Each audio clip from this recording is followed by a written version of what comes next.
Welcome back to my channel. जय श्री कृष्णा। धर्मराज युधिष्ठिर ने दुर्योधन को क्यों सौंप दिया राजपाट।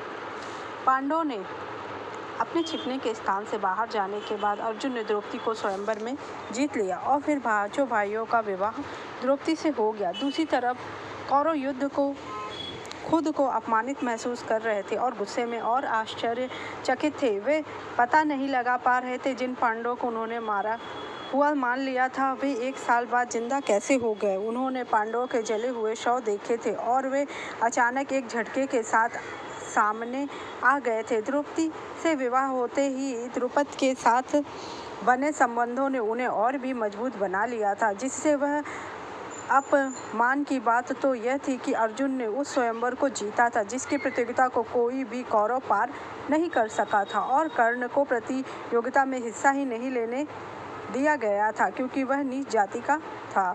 उसी समय से कौरवों और पांडवों के बीच शत्रुता का नाता और भी गहरा हो गया, लेकिन झगड़ा महल के अंदर ही था। उन्होंने एक दूसरे पर कोई हमला नहीं किया, लेकिन दोनों ही एक दूसरे को नुकसान पहुंचाने का काम करते रहते थे। सत्ता के इस संघर्ष की वजह से राज्य के प्रशासन पर असर पड़ रहा था। भीष्म को एहसास हुआ कि उन्हें राज्य संरक्षण के रूप में नियम और शासन व्यवस्था को बहाल करना होगा। उन्होंने कहा, हमें युधिष्ठिर को सिंहासन दे देना चाहिए। उसे युवराज बनाए रखने का कोई मतलब नहीं है, अब उसे महाराज बना देना चाहिए। उससे किसी न किसी तरह स्थिति ठीक हो जाएगी। दुर्योधन व दूसरे राजकुमारों को महत्वपूर्ण पद सौंप देना चाहिए। जब यह ऐलान किया गया तो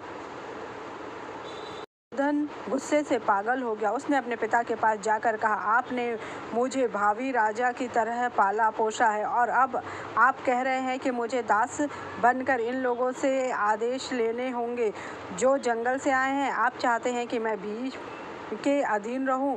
वह प्रतिदिन मुझे सताएगा और ताने देगा, मैं अपनी जान दे दूंगा। इस तरह दुर्योधन ने आत्महत्या करने की धमकी दे दी, लेकिन भीष्म ने कहा, युधिष्ठिर ही राजा होगा, पूरे देश का कल्याण इसी में। हालांकि धृतराष्ट्र भी इस बात के लिए राजी नहीं थे। वह केवल नाम के राजा थे, वे अंधे थे और उन्हें अपने हर काम के लिए दूसरों पर निर्भर रहना पड़ता था। भीष्म आयु, बल और बुद्धि में बड़े थे। वे राज्य संरक्षक थे और महान योद्धा थे। सभी उनका बहुत आदर करते थे। उनके पास ही सबसे बड़ा सत्ता और निर्णय लेने की शक्ति थी। उन्होंने युधिष्ठिर को चुना था, पर दुर्योधन निरंतर अपने पिता को धमकी देता रहा कि वह अपनी जान दे देगा। उसके भाइयों ने कहा, हम पर्वतों में गंधार वापस चले जाएंगे। उनकी माता वहीं से ही थी। यह स्थान वर्तमान हिमाचल प्रदेश में पड़ता है। धृतराष्ट्र को समझ नहीं आ रहा था कि क्या किया जाए। वह चाहते थे कि उसका बेटा शासन करे, पर उसे कुछ समझ में नहीं आ रहा था। परंपरा के अनुसार तो सबसे बड़े को ही सिंहासन मिल सकता है, वह युधिष्ठिर था। तभी भीष्म ने उसे इस पद के लिए चुना। राज्याभिषेक का दिन आ गया। इस दौरान युधिष्ठिर ने ऋषियों और मुनियों के संग बहुत सा बिताया, अनेक ग्रंथों का अध्ययन किया। इस तरह उनका सारा चिंतन धर्म और कर्म के अनुसार होने लगा। वह हर चीज उचित और अनुचित परखते थे। वह आजीवन सच्चे, ईमानदार और न्यायी बने रहना चाहते थे। जब भीष्म ने दरबार में अपना निर्णय लिया तो युधिष्ठिर ने खड़े होकर कहा, जो भी किया जाना चाहिए मैं वह सब करने का उत्तरदायित्व लेता हूँ, परंतु जब तक धृतराष्ट्र जीवित है तब तक आप इन्हीं ही महाराज के पद पर रहने दें। मैं उनसे ही आदेश लूँगा और दुर्योधन को भी राजा के समान अधिकार मिले। वह भी मेरा भाई है। दुर्योधन और उसके भाई अपने कानों पर विश्वास ना कर सके। उन्होंने कहा, हमने जो सुना वह सत्य था। उन्होंने इतना संघर्ष किया और युधिष्ठिर ने कह रहा है कि वह राज्य में समान अधिकार देगा क्योंकि वह यही धर्म और न्याय है। भीष्म ने भी अपनी ओर से समर्पण करते हुए कहा, मैं लंबे समय से इस देश का भार संभालता आ रहा हूँ। वे पिछली 3 पीढ़ियों से बिना राजा बने वंश का नेतृत्व करते आ रहे। उन्हें देश चलाने का बोझ उठाना पड़ता था, परंतु उनके पास परिवार का सुख नहीं था क्योंकि वह ब्रह्मचारी थे। उन्होंने जितना त्याग किया उतना कोई दूसरा नहीं कर सकता था और अब जब वह कुरु वंश में शांतनु के बाद कोई दूसरा सुयोग्य शासक नियुक्त करना चाहते थे तो इस परिस्थिति अनावश्यक तौर पर उलझ गई थी।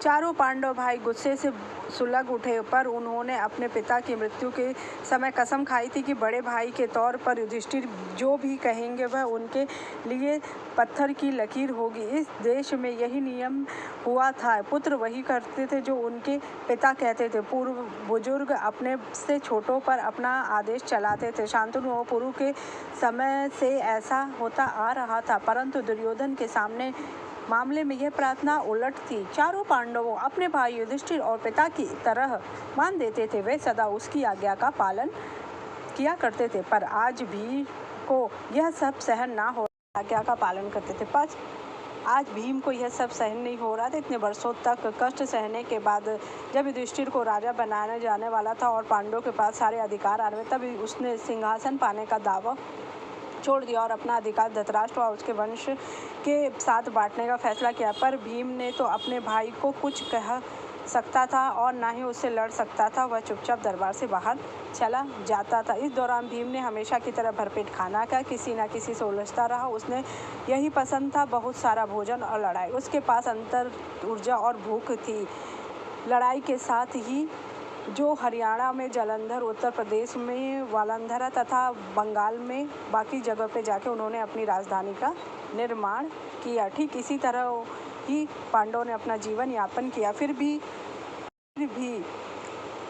कौरवों को ये सब पांडवों का देखा नहीं गया, क्योंकि उन्होंने नए राज्य का निर्माण कर लिया और चक्रवर्ती होने के लिए धर्मराज युधिष्ठिर ने अर्जुन और भीम के साथ मिलकर राज्यसूय यज्ञ का आयोजन किया, जिसमें कि पूरे कौरव वंश को बुलाया गया, जिसमें कि युधिष्ठिर भी गया, जिसमें कि दुर्योधन को भी आमंत्रित किया गया था, जिसमें वो पानी में गिर जाता है और अनायास ही द्रौपदी हंस देती है और उसके मुंह से निकल जाता है कि अंधे का पुत्र अंधा, जो कि बहुत गलत था। जिसके बाद दुर्योधन द्रौपदी से और पांडवों से बदला लेने के लिए प्रार्थना करता है और वह उनको अपने राज्य में आमंत्रित करता है जुए के लिए। अगर आपको मेरी जानकारी अच्छी लगी हो तो मेरे चैनल को लाइक कीजिए, सब्सक्राइब कीजिए, शेयर कीजिए। Thank you.